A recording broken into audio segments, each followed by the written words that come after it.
इमरान खान को ये झुकाना चाहते हैं, उसके 700 दिन मुकम्मल हो गए जेल में, 700 डेज।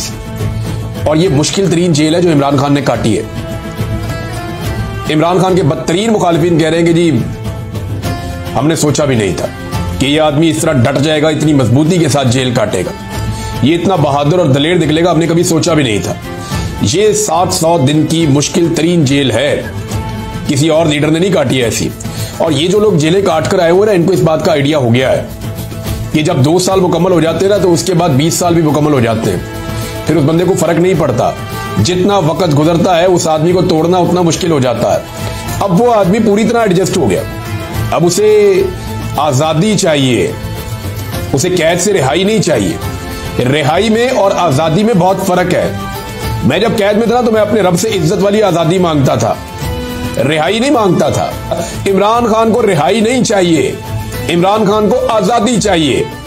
वो आजादी मांग रहा है और वो ये कहता है कि अगर मुझे कैद रखना है तो मैं इसके लिए राजी हूं, लेकिन गुलामी में मैं नहीं रह सकता, गुलामी में नहीं रहूंगा।